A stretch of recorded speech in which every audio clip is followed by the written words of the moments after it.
He was supposed to marry Ava. That was the deal. That was the alliance. That was the future written for him in ink that could not be erased. But the first time Kang Jae-min saw Ivy standing in the doorway of his home, hair falling in soft curls around a face that made him forget the woman he was supposed to want, something in him went quiet. Not loud, not violent, dangerously quiet. He told himself it didn't matter. She was just his fiancé's sister, just a guest, just a girl passing through his world. But then she smiled at him, and his heart, silent for years, woke up. That was the moment everything changed. That was the first mistake. He would spend the rest of his life paying for it. Hey family, before this story begins, I want you to do something real quick. Drop a comment below and tell me where you're watching from. Your comments fuel these stories. And don't forget to hit the subscribe button, because what happens next will leave you speechless. The boardroom fell silent the moment Kang Jae-min walked in. Not because he demanded it, because everyone in that room had learned, over time, that silence was safer. The glass walls of the top floor reflected the city like a crown. Seoul stretched beneath them, alive and shining, but inside the room the air was tight. Jae-min took his seat at the head of the table without looking at anyone. "Start," he said. A man to his left cleared his throat. "The Jong family is moving again. They've been buying through shell companies." "And?" Jae-min asked. "And they're stepping into your territory." Jae-min didn't raise his voice. He didn't even change his expression. "Then they're either very brave," he said, "or very stupid." A few people shifted in their chairs. "Which one do you think they are?" another man asked carefully. Jae-min looked at him. "It doesn't matter. Make sure the doors close before they realize they walked into the wrong room." "Yes, sir." This was how he ruled. No shouting, no threats, just consequences. When the meeting ended, his assistant, Mr. Han, followed him into the private office. "There's one more thing," Mr. Han said. "The Carter family's representatives called again. They want to confirm the engagement timeline." Jae-min stopped walking. "How eager," he said. "They're worried," Mr. Han replied. "Since Chairman Carter passed, they want to make sure the alliance doesn't—" "It won't," Jae-min said calmly. "The agreement stands." Mr. Han hesitated. "There are other families watching. If you were to back out now—" "I won't," Jae-min said, because backing out didn't just mean breaking an engagement. It meant opening his back to people who had been waiting for years to put a knife there. That evening, Ava sat in a private lounge overlooking the river, surrounded by women who all looked like they belonged in magazines. "Are you nervous?" one of them asked, swirling her drink. "About marrying the most untouchable man in Korea?" Another laughed. "I would be." Ava smiled politely. "There's nothing to be nervous about." One of them leaned closer. "He barely looks at you." The words were said lightly, casually, but they landed. "He's not a man who performs in public," Eva replied. "That's part of his charm." "Still," another said, tilting her head, "I've seen him look at people before. Just, not you." They all laughed like it was a joke. Eva laughed too. But something cold moved in her chest. 2 days later, Ivy Carter arrived in Seoul. She stood at the exit of the airport with her suitcase and a tired look in her eyes, feeling like she had stepped into someone else's life. Eva hugged her a little too tightly. "You look thinner." "You look busy," Ivy replied gently.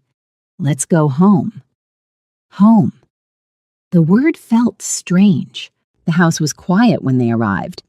Too quiet. Eva's heels clicked on the floor as they walked in. "He might not be home yet," Eva said. As if summoned by the words, a voice came from the hallway. "I am." Ivy turned. And that was when she saw him. He wasn't dramatic. He wasn't loud. He was just there. Tall. Still. Watching. "This is my sister," Eva said. "Ivy." Jamin looked at her. Not the way men usually looked at beautiful women. Not with hunger, not with interest. With assessment. "Welcome," he said. "Thank you for having me," Ivy replied. Their eyes met, and something in him, something that had been locked away for a very long time, shifted. He didn't know what it was.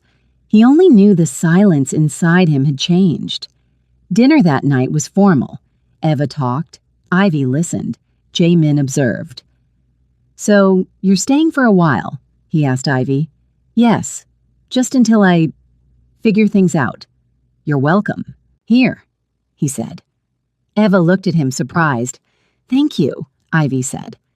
Later in their bedroom, Eva said, "You were very quiet at dinner." "He always is," Eva added quickly. Ivy nodded. "He's intense." Eva smiled. "That's one word for it."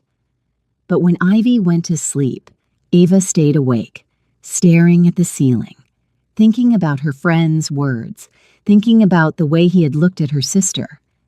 In his study, Jamin stood by the window, phone in hand. "Eva's sister is in the house," Mr. Hahn said on the other end.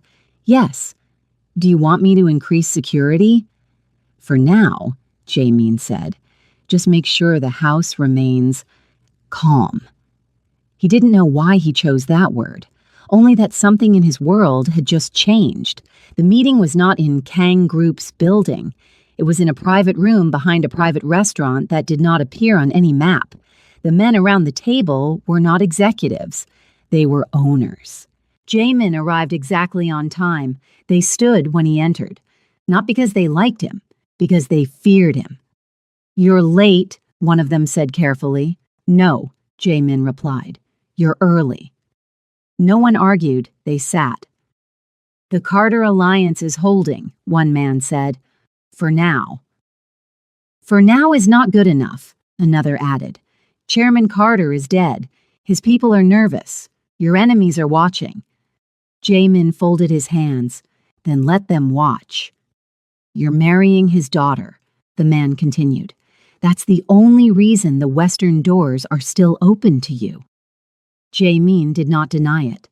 "You break that engagement," another said, "and you lose more than access. You lose protection. And you gain a war," the first finished. Jamin's eyes were calm. "I don't plan to break it."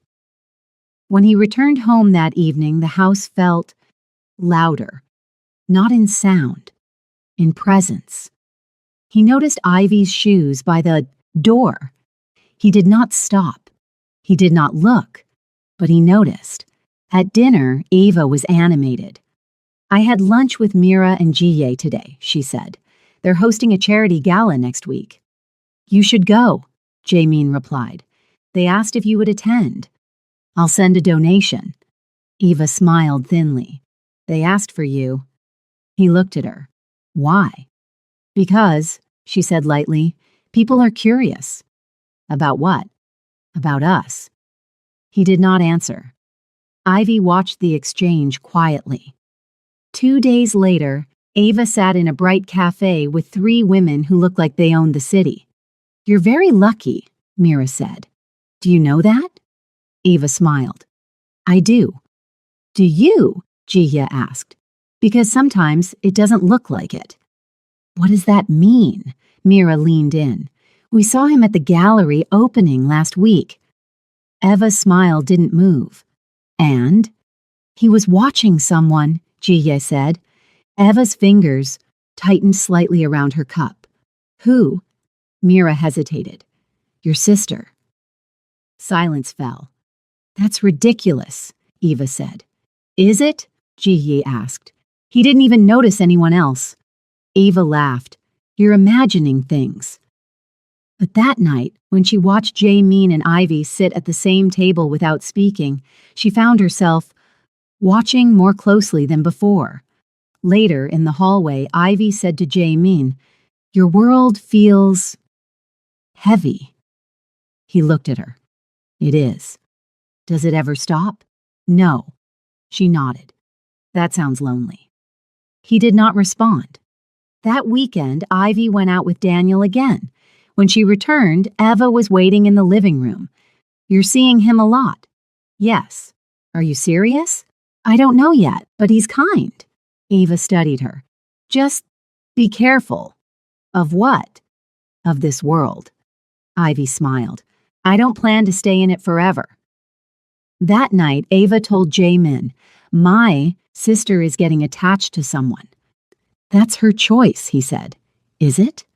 He looked at her. What does that mean? Nothing, Eva replied.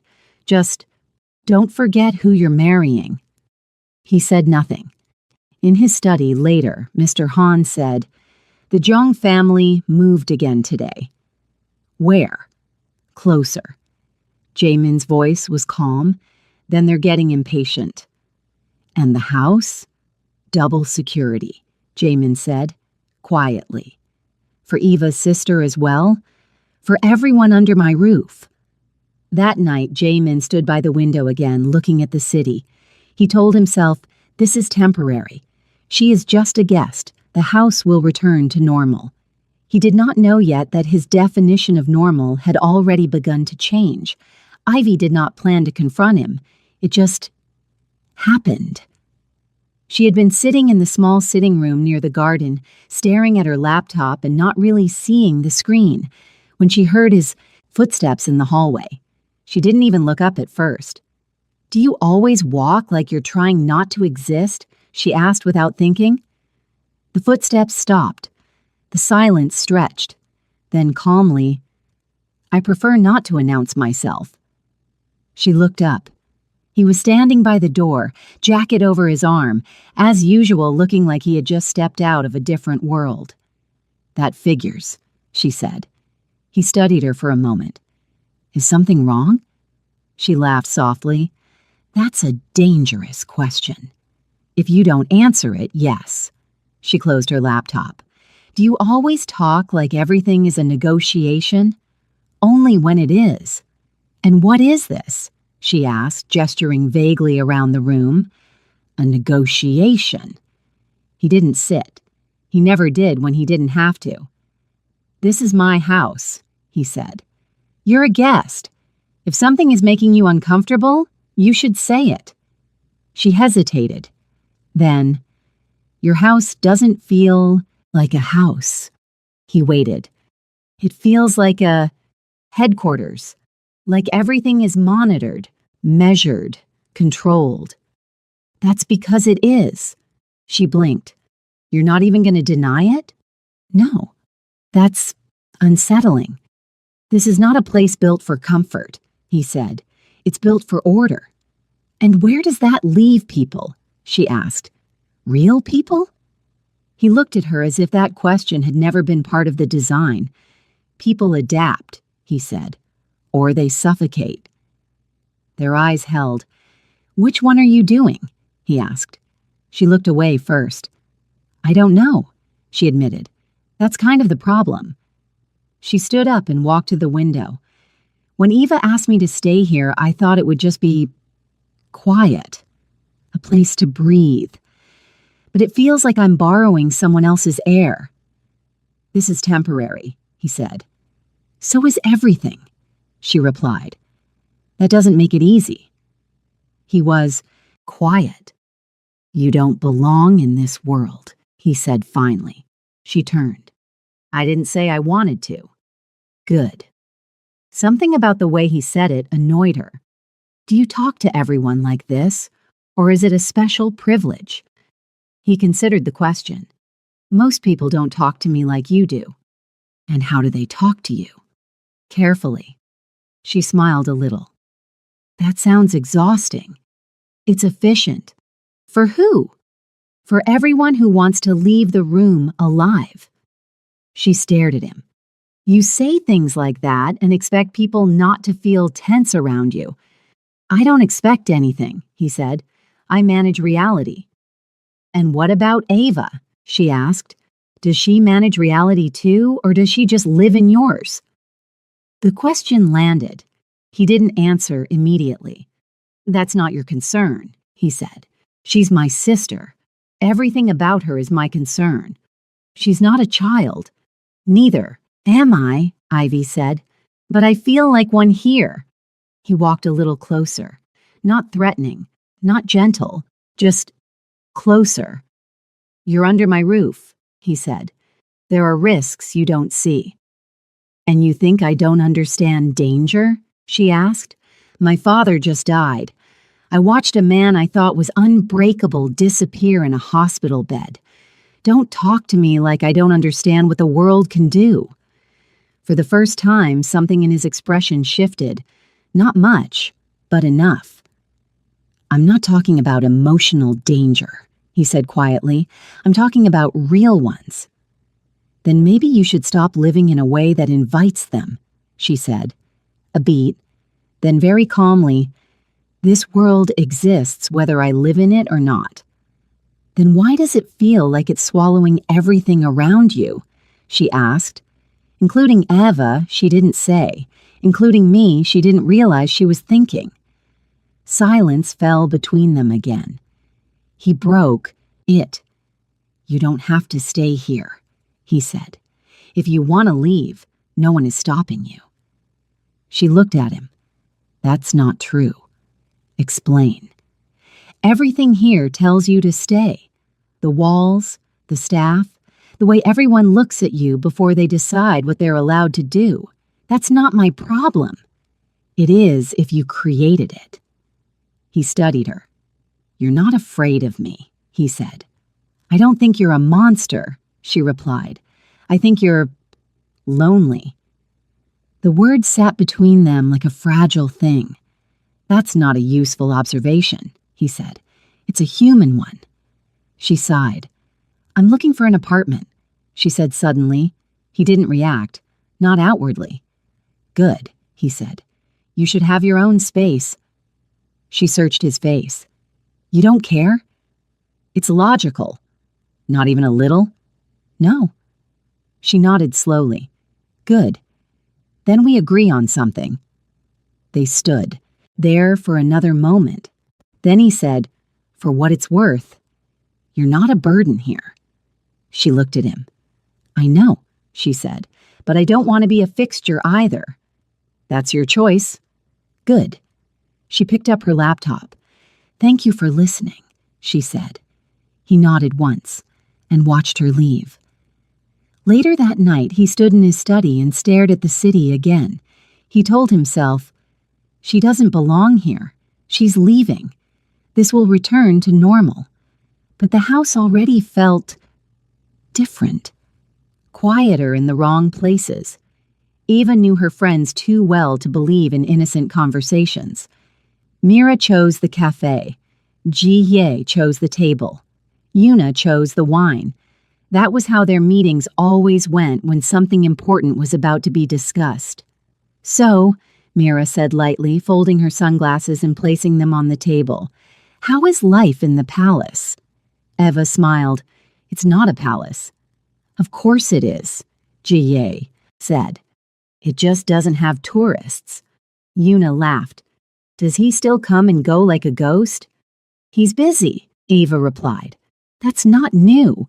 Mira tilted her head. Busy men still notice what's in front of them. Eva didn't respond. Ji-ye leaned forward. We saw him at the charity planning dinner last week. Eva's fingers tightened around her glass. You already told me. Yes, Ji-ye said, but we didn't tell you the part you didn't want to hear. Silence. He wasn't watching you, Mira said gently. He was watching your sister. Eva laughed, too quickly. You're all obsessed with this. Are we? Yuna asked. Because we're not the ones who live with him. Mira's voice softened. Eva. When was the last time he looked at you the way a man looks at the woman he's about to marry? The question landed like a slap. That's not how our relationship works, Eva said. It's not emotional. Jehye blinked. Then what is it? It's stable, Eva said. It's powerful. It's secure. And cold, Una added. Ava's smile thinned. Cold is not the same as empty. Mira reached across the table and touched Ava's wrist. We're not trying to scare you. We're trying to protect you. From what? From being replaced, Jie said quietly. Ava's breath caught. That's ridiculous, she said. I'm not replaceable. Every woman is, Una replied, not unkindly, to men like him. Silence sat between them. Mira spoke carefully. He brought her into his house. She's my sister, Eva said. She's grieving. And she's beautiful, Jihye said, and she's not afraid of him. That last part stayed. When Eva got home that evening, she did not go to her room. She went to find Ivy. She found her in the small sitting room surrounded by apartment listings. You're really serious about this, Eva said. Ivy looked up. About moving out, yes. Why? Because I need my own life back. Are we that unbearable? Ivy smiled gently. No, but this house is not mine. Eva hesitated. Did he say something to you? No. Did he do something? No.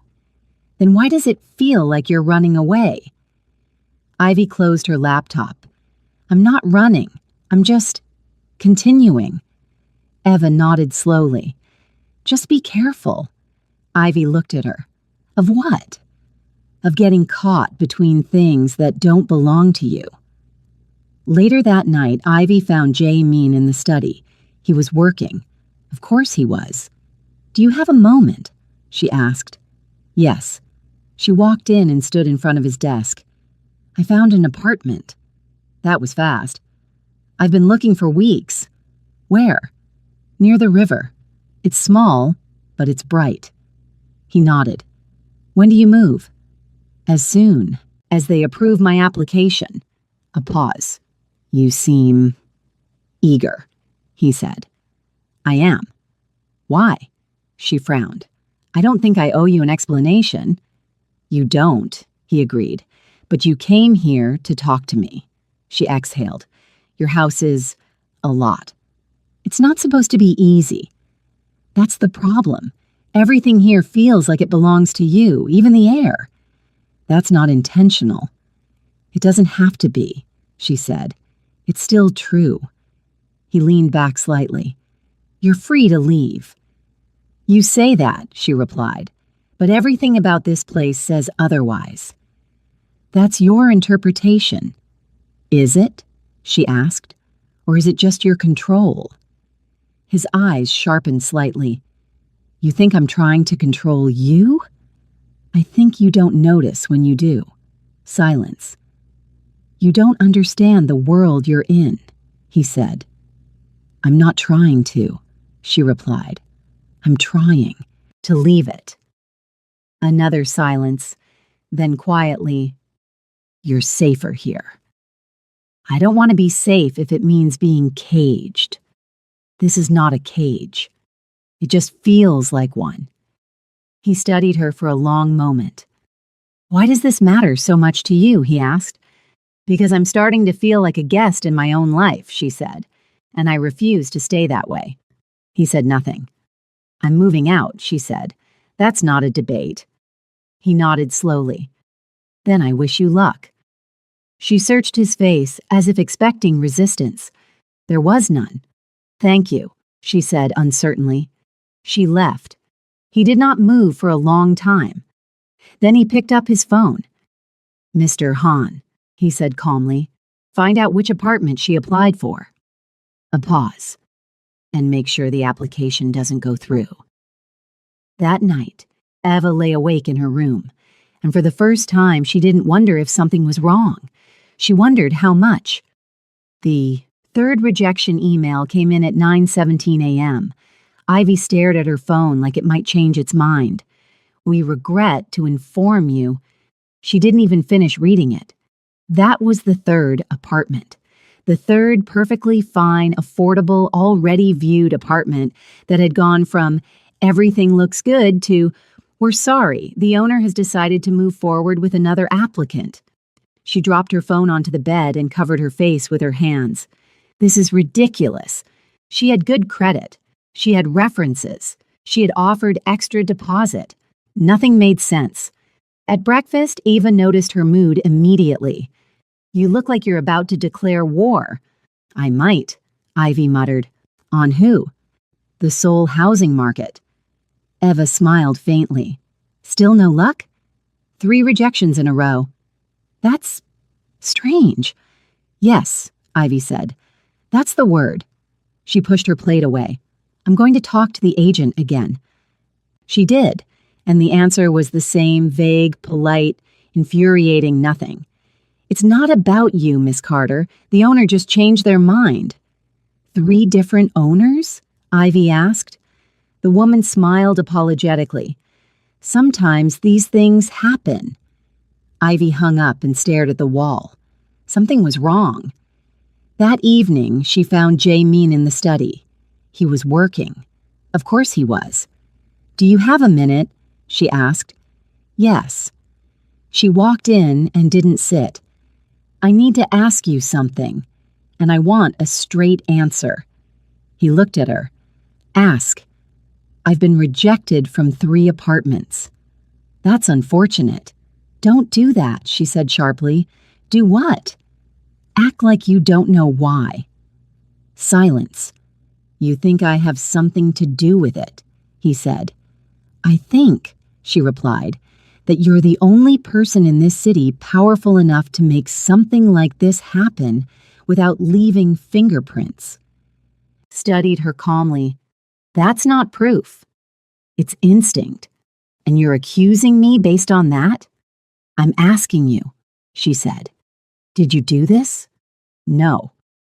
The answer came too fast, too clean.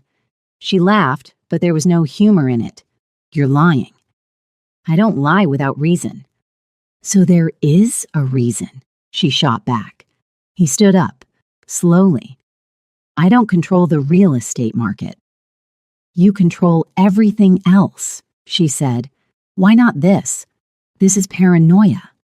This is pattern, she replied. Ever since I said I was moving out, everything has become impossible. That's coincidence. Is it? She asked. Or is it your idea of protection? His eyes sharpened slightly. I told you, he said, you're safer here. And I told you I don't want to be safe if it means being stuck. You're not stuck. Then why does it feel like every door I try to open gets slammed? In my face? They stared at each other. You think I want to trap you here? He asked. I think you don't like losing control, she said. This is not about control. Then what is it about? She demanded. He didn't answer. That was answer enough. She exhaled sharply. You know what scares me, she said. It's not you. It's the idea that someone can decide where I'm allowed to exist. That's not what's happening. It is, she said, and you're the only one who could be doing it. I said I'm not. And I don't believe you, she replied. Silence fell again. He broke it. If you want to leave, he said, you will. When? She asked. When it's safe. There it is, she said bitterly. Your favorite word. She turned toward the door, then stopped. I don't belong to your world, she said, and I don't belong in your house. He said nothing. I will find a way out, she said quietly, with or without your permission. Then she left. He stood there for a long time. Then he picked up his phone. Mr. Han, he said, she's getting suspicious. A pause. Change the approach. Make the next one look almost successful. That night, Eva watched Ivy pack a small box of her things. You're really leaving, Eva said. I'm trying, Ivy replied. Eva hesitated. And if it doesn't work? Ivy looked at her. Then something is very wrong. The invitation had arrived 3 days earlier. Eva had read it twice before placing it carefully on Jae-min's desk. "Mira and Ji-ye are hosting it," she said. "Half the city will be there. Investors, diplomats, press." He glanced at it. "Send a donation." "They asked for you," Eva said. "Not your money." He looked at her then. "People are starting to ask questions," she continued carefully, "about us, about the wedding, about whether the alliance is still strong." Silence. "And you think showing up will answer them," he said. "I think not showing up will make them louder." He considered that. Finally, "Fine, we'll go." Eva exhaled. "We? You're my fiancé," he said. "Of course you're coming." She hesitated. "What about Ivy?" He didn't look at her. "What about her?" "She's been here for weeks. It would look strange if she stayed behind." He thought for a second. Then, "She can come." Eva didn't know why that answer unsettled her. On the night of the gala, Ivy almost refused to go. "I don't belong at things like this," she said, standing in Eva's room while Eva fixed her hair. "You belong because you're with me," Eva replied, "and because everyone already knows you're here." "That's exactly the problem," Eva smiled. "Just think of it as people watching." Ivy hesitated. "Will he be there?" Eva's hand paused for a fraction of a second. "Of course. It's his world." "I don't want to get in the way." "You won't," Eva said. "You're my sister." The words should have felt comforting. They didn't. The ballroom was all light and glass and quiet power. Everyone who mattered was there. When Jae-min walked in, the room changed. Not dramatically, subtly. Conversation shifted. People turned. Phones disappeared.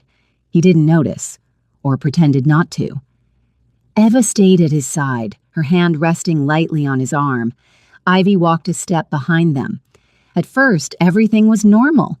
Introductions, polite smiles, empty compliments. Then the questions started. "So this is your future sister-in-law?" Mira said, smiling at Ivy. "Yes," Eva replied. "Ivy." "Beautiful," Jae said. "And so different." "Different from me," Eva heard. Ivy smiled politely. "Nice to meet you." Jae-min was talking to a diplomat when it happened. A man Ivy didn't know stepped closer to her. "You look like you're not enjoying yourself," he said lightly. "I'm surviving," she replied. He laughed. "Can I steal you for a drink?" She hesitated. That won't be necessary." Jae-min's voice was calm. Too calm. The man turned. "I'm sorry, I didn't—" "She's with us," Jae-min said. Eva looked at him. "She's not a child." "I know," he replied, "but she's not alone either." The man smiled awkwardly and stepped back. Ivy stared at Jae-min. "I can talk to people. I'm aware." "Then why did you do that?" "Because I don't trust him." "You don't trust anyone," she shot back. They were still smiling, still polite, but the air between them had changed. Later, near the balcony, Ivy finally said it. "You embarrassed me." He looked at her. "That wasn't my intention." "Your intentions are not the problem," she replied. "Your need to control everything is. This is not about control." "Then what is it about?" she asked quietly. He didn't answer. "You didn't even ask me if I wanted to talk to him," she continued. "You just decided. This is not a safe room." "It's a ballroom," she said, "not a battlefield." "You don't know the difference," he replied. "And you don't know how to let people breathe," she said. They stared at each other. "I'm going outside," she said, "alone." He watched her walk away and followed, not immediately, but he followed. On the balcony, Ivy leaned against the railing. "This is exactly what I meant," she said when he came out. "You say you're not controlling me, but you don't even realize when you're doing it. This city is not kind to people who don't know how to protect themselves. And you think I need you to do it? I think you're under my roof, he said, which makes you my responsibility. There it is again, she said, that word. It's not a word, he replied. It's a fact. And when I leave your house, she asked. A pause. Then it won't be. She studied his face. You don't believe that? He didn't deny it. Inside, Eva was watching. So were her friends. Mira leaned closer. He followed her. Of course he did, Ji said. He's not subtle. Eva's smile was tight. You're reading too much into this. Are we? Mira asked. Because he never follows you. That one hurt. When they returned to the ballroom, the whispers had already started. Not loud, but present. Eva felt them like needles. In the car on the way home, no one spoke. Finally, Ivy said, I don't want to go to things like that again. That can be arranged, Jameen said. That's not what I meant, she replied. He knew. That night, Eva stood in front of the mirror for a long time.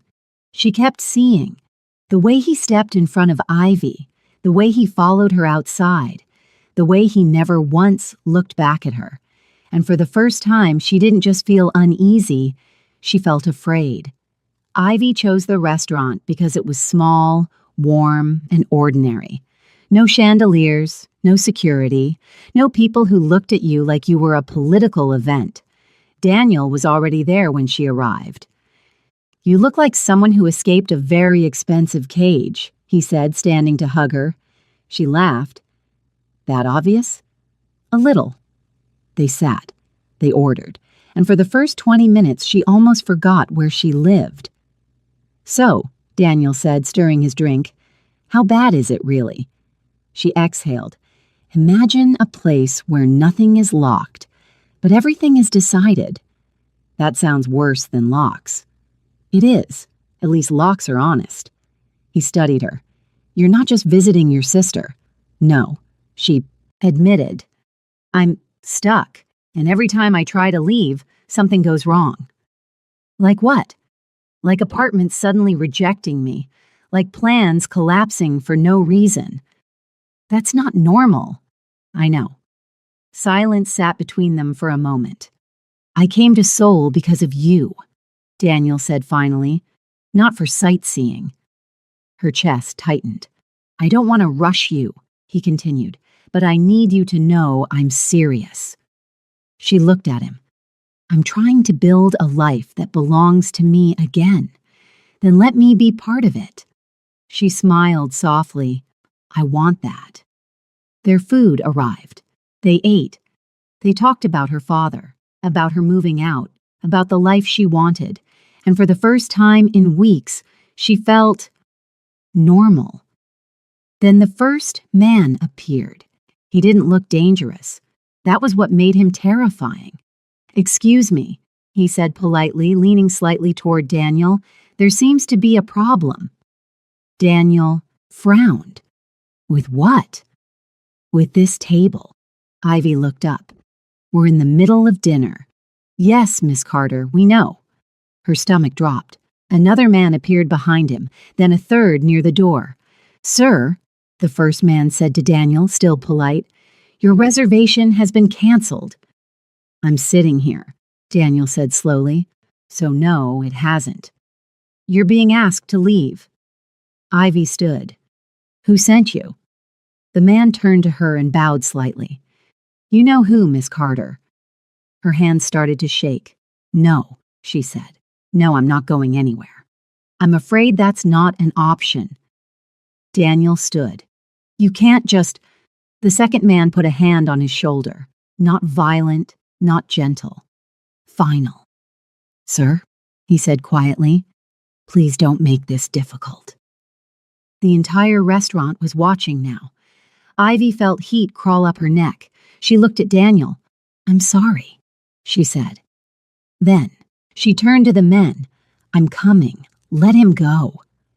Outside, her voice was shaking with rage. Tell him this, she said. Tell him he does not own my life. Yes, Miss Carter. The argument happened the moment she walked into the house. She didn't take off her shoes. She didn't sit down. Did you send them? Jae-min was in the living room reading. He looked up calmly. Yes. Her laugh was sharp and disbelieving. At least you're honest. He doesn't belong in your life. You don't get to decide that. He is not safe. He is a normal man, she shouted. And you humiliated him. You humiliated me. You're alive. I didn't ask for this kind of protection. Silence slammed between them. You don't get to erase people from my world because you're uncomfortable, she said. He's a liability. I am not a file on your desk. You live under my roof. Not for long, she said. I swear to you. He looked at her for a long moment, then quietly. You're under my protection. And that's the problem, she said. You think protection gives you ownership. It gives me responsibility. I am not your responsibility. You are while you're here. She stared at him like she hated him. And if you ever do that again, she said, I will disappear in a way even you can't control. She turned and walked away. He stayed where he was. And for the first time, he admitted the truth to himself. He was not doing this because of danger. He was doing it because the idea of losing her felt unbearable. In another part of the house, Ava had heard the raised voices. She didn't hear the words, but she saw Ivy's face when she passed, and she saw Jae-min standing very still in the living room. And she knew something had gone terribly, terribly wrong. Ivy didn't plan to get drunk. She planned to sit somewhere loud and anonymous and drink one glass of something that burned, then go home. That was the plan, but plans had been failing her lately. The bar was crowded, warm, and careless, in a way the house never was. She chose a stool at the counter, not a table. No hiding. Whiskey, she said to the bartender. Then, after a second, no, tequila. He raised an eyebrow. Rough day? Rough life, she replied. The first shot went down too easily. The second one, too. By the third, the tight, buzzing knot in her chest had started to loosen. By the fourth, she stopped checking her phone. She laughed at something someone said. She didn't remember what. She told a story about her father and forgot the ending halfway through. She told the bartender she hated men in expensive suits, then told him she lived with one, then told him she was leaving, then told him she couldn't. At some point, someone slid into the empty seat beside her. He was clean-cut, friendly, too friendly. You look like you're drinking a breakup, he said. She squinted at him. I'm drinking a kidnapping. He laughed. That bad? You have no idea. He ordered a drink for her. She didn't remember agreeing. The bar manager noticed before she did. He'd noticed her earlier, actually. Not because she was loud, because she wasn't. She looked wrong.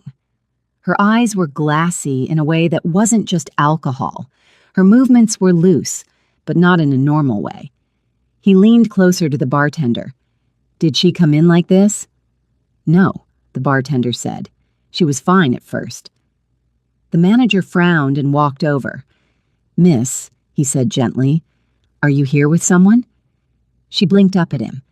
I'm here with bad decisions. He smiled, but his eyes stayed serious. Do you have someone I can call for you? She fumbled for her phone. It slipped out of her hand. Call my sister, she said. He tried. No answer. Then he saw another number on her screen. Korean. He hesitated, then dialed. Jae-min was in a meeting when his phone vibrated. He didn't usually take calls in meetings, but he looked at the screen. Unknown number. He ignored it. It rang again. He excused himself. This is Kang Jae-min. Sir, a nervous voice said. I'm the manager at At a bar in Ida. A woman here has your number. She's not well. What woman? Ivy Carter. Silence dropped into his chest like a stone. Put her on the phone, he said. Ivy, he said when he heard her breathing. She replied. You sound like a headache. Where are you? In a place where the lights don't judge you.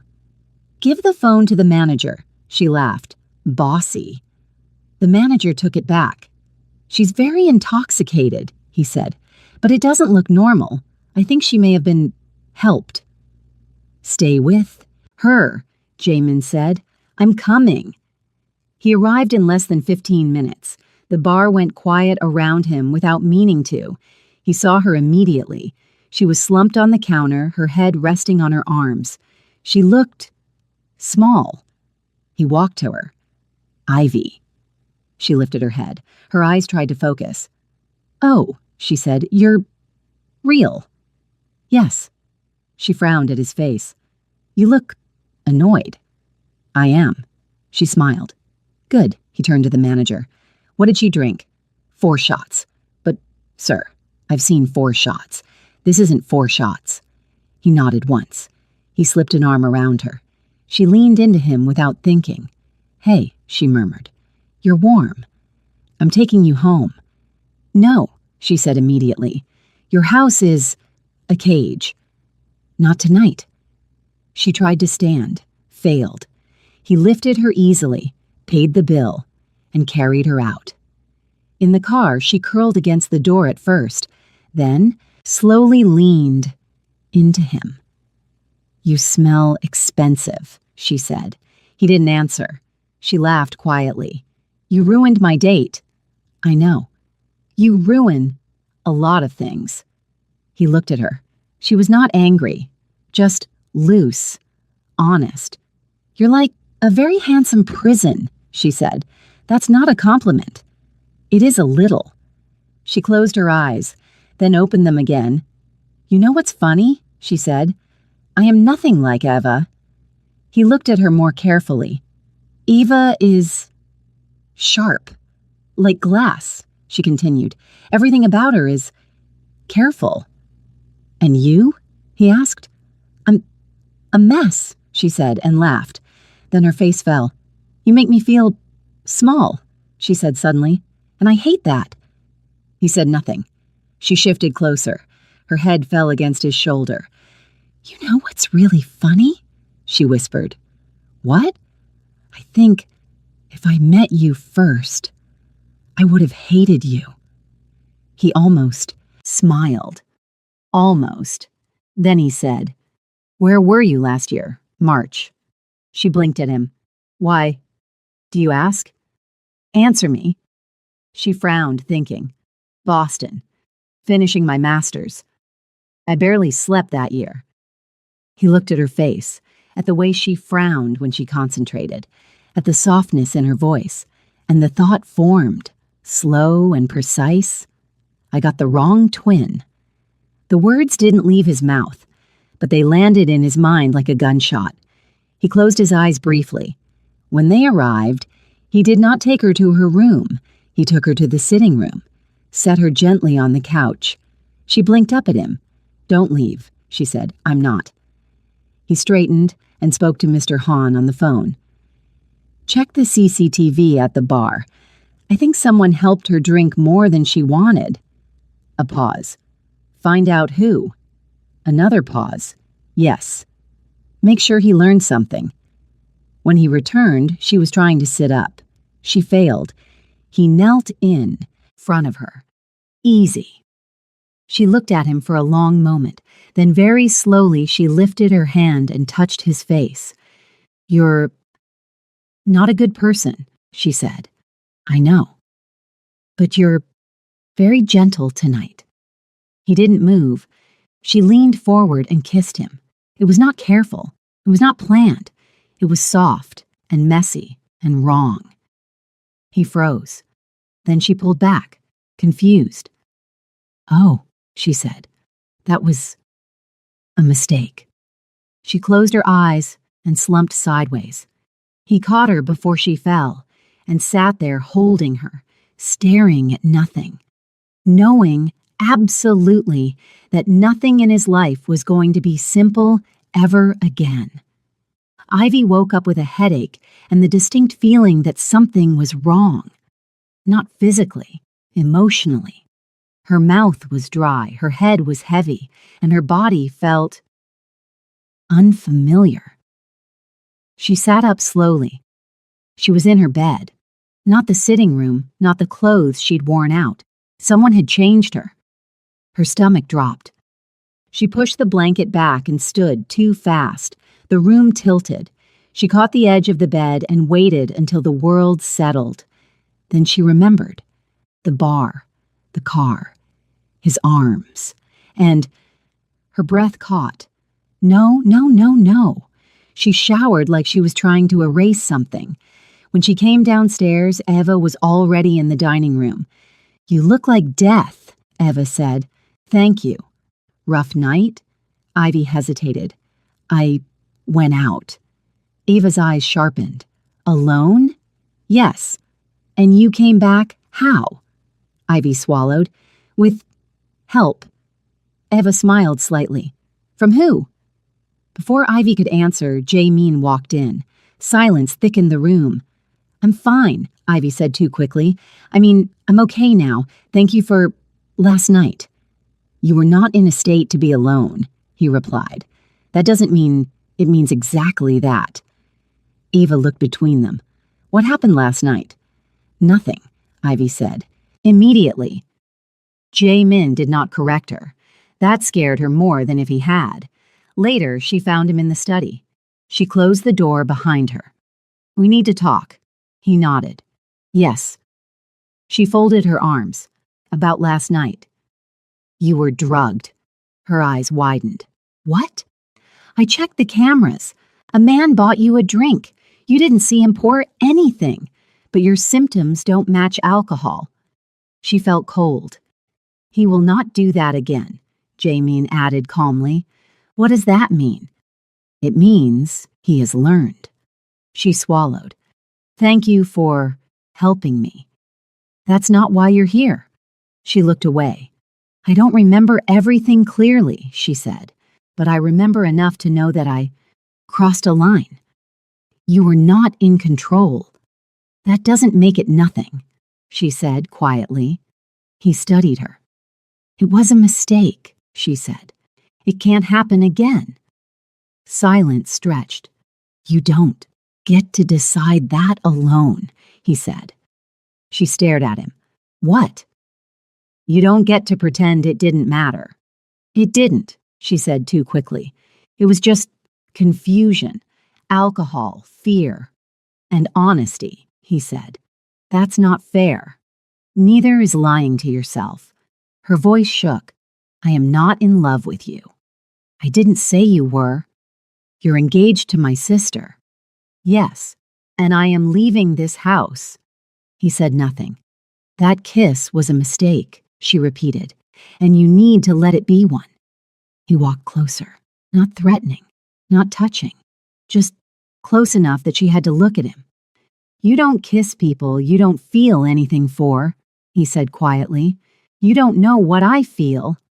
"I know what you're running from." "That's not your business." "It became my business when you kissed me." She shook her head. "I was not myself." "And when you are?" he asked. Silence. "That doesn't matter," she said, "because it's not going to happen again." "Why?" he asked. "Because I won't let it." She stepped back. "You saved me last night," she said. "Thank you, but that doesn't give you any right to my heart." He watched her. "I don't want your gratitude," he said. "I want your honesty." "You can't have it." She opened the door. "And if you ever bring this up again," she said, "I will leave this house even if I have to sleep in a hotel." She left. In another part of the house, Eva sat with her phone in her hand. She had already heard enough. The way Ivy had avoided her eyes, the way Jaemin had gone silent when nothing happened. She called Mira. "I think," Ava said carefully. My sister is in trouble. That afternoon, Mr. Han stood in front of Jae Min's desk. The man from the bar has been dealt with. Good. And the Carter family. Representatives called again. They want to set a wedding date. Jae Min didn't answer immediately. Then, tell them I'll confirm soon. That night, he stood by the window again and admitted the truth. He was no longer protecting her. He was planning around her. Eva did not confront either of them. That was the first decision. She watched instead. She watched Ivy avoid Jae Min in hallways. She watched Jae Min notice anyway. She watched the silences stretch longer than they should. And she understood something simple and terrifying. Whatever had happened, it had changed the balance of the house. She called Mira. I need you to be honest with me, Eva said. Mira hesitated. About what? About what you and Ji saw at the gala. A pause. He watches her, Mira said quietly. Not the way men watch strangers. The way men watch something they're afraid to lose. Eva closed her eyes. Are you sure? Yes. 2 days later, Ivy's phone rang while she was in a bookstore cafe. Unknown number, she ignored it. It rang again, she picked up. Miss Carter, a man said politely, we represent a development company. We'd like to revisit your apartment application. Her heart jumped. Really? Yes. There was a misunderstanding. If you're free, we can meet today. She almost laughed. Yes, she said. Yes, I'm free. The cafe was quiet. The man was polite. Too polite. They talked for 10 minutes before Ivy realized he wasn't asking normal questions. He wasn't asking about her income or her guarantor. He was asking about where she lived, who she lived with, whether she was alone often. She stood up slowly. I'm not interested anymore. The man smiled. That's unfortunate, and said nothing else. She didn't go home. She went to Daniel's place. She needed to feel normal. Half an hour later, Jae Min's phone rang. Sir, Mr. Han said. She was approached. Where? A cafe near Hongdae. The man wasn't ours. Silence. Which family? Jae Min asked. Jong. The room went cold. He did not send men. He went himself. Daniel opened the door and froze. You, Daniel said. Yes, Jae Min replied. Where is she? Ivy appeared behind him. What are you doing here? You're not safe. I am not a child. You were followed. Her face went pale. By who? Not by me. She believed him. That scared her. They argued, not loudly, sharply. You don't get to show up in people's houses, she said. They're looking at you now, he replied. That changes everything. I didn't ask for this, and yet it's happening. Daniel watched them like he didn't exist. Finally, he said, You should leave. Jae Min looked at him. This is bigger than you, he said calmly. Daniel felt it.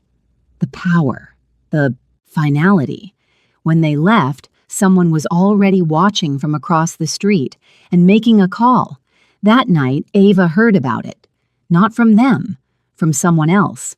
They say Kang Jae Min personally went to retrieve a woman from a normal apartment. Ji Hye said lightly on the phone. People are talking. Eva said nothing, but something inside her went very, very still. Later, alone in her room, Eva finally admitted the truth. It wasn't imagination. It wasn't paranoia. It was happening. And if it was happening, she would not be the one who lost. Eva did not cry when she made the call. She sat at her vanity, perfectly still, phone in her hand, and listened to the ringing tone like it was a verdict. When the line connected, she said only one thing. I know something you want. The Jong family did not trust easily, but they listened. They had already noticed. They had already been watching. Eva didn't give them everything. She gave them just Enough. She lives in the house, Eva said calmly. She moves without guards. She thinks she's invisible. And Kong Jae-min? The voice asked. He will burn the world if she disappears, Eva replied. But he won't be able to admit why. Silence. Then, send us her schedule. Eva closed her eyes and sent it. Ivy didn't know any of this. She was tired of tension, tired of watching her words, tired of feeling like the air changed when he walked into a room. She was meeting Daniel to tell him goodbye, not dramatically, not for closure, just to end the confusion. They chose a quiet place, early evening, public. I think I need to leave Seoul for a while, Ivy said. Daniel nodded slowly. Because of him? Because of everything. He studied her. Do you love him? She shook her head. No, I don't even understand him. But she didn't say yes either. The car never made it to the cafe. It happened at a red light. 2 vans, fast, clean, silent. The driver was pulled out, the door was opened, and Ivy's world turned into hands and darkness and the smell of metal. Jae-min was in a meeting when his phone rang. Mr. Han didn't bother with protocol. Sir, he said, and Jae-min heard it immediately. She's gone. The room stopped existing. Where? Taken. On the road. Jong's signature. Jae-min stood up so fast his chair fell backward. Bring me everything, he said. Every location, every man, every door. And then, very quietly, burn the map if you have to. The Jong warehouse was not a secret place. It was a message. They wanted him to come. He came. The night turned loud, not with chaos, with precision. Doors opened, men fell, alarms died. When he reached her, she was sitting on the floor, her hands tied, her face pale but her eyes clear. He knelt in front of her. You're not hurt, he said. It wasn't a question.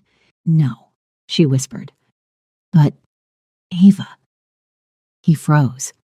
What about Ava? She called me earlier. She asked where I was going. The world tilted. They didn't talk on the way back, not until she was safe, not until the doors were closed, not until the house was quiet again. Then he said, Ava did this. It wasn't an accusation, it was a conclusion. Ivy's voice broke. Why? Eva didn't deny it. She stood in the living room like a queen waiting for judgment. You chose her, she said. I never chose anyone, Jae-min replied. You followed her. You protected her. You destroyed a man's life for her. You burned your silence for her. He said nothing. So I made it simple, Eva continued. If she disappears, things go back to normal. Ivy stared at her. You tried to get me killed. I tried to save my future.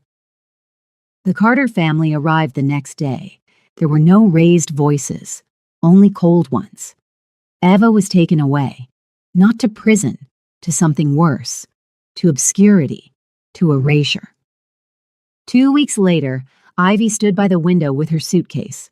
I'm leaving, she said. I know, Jae-min replied. You won't stop me? No. They stood in silence.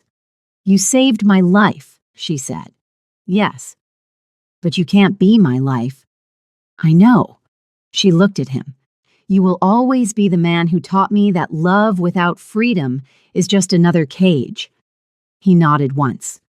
And you, he said, will always be the woman who taught me that power can't protect you from yourself. She left. He married Ava. The alliance remained. The world stayed intact. But something in him never did. Some loves are not meant to be lived. They are meant to teach you who you are and who you never want to become. If you were Ivy, would you have stayed and risked losing yourself? Or would you have walked away from the man who could protect you, but never truly let you be free? Tell me in the comments, and don't forget to like, subscribe, and share this story, because the next one will break your heart in a completely different way.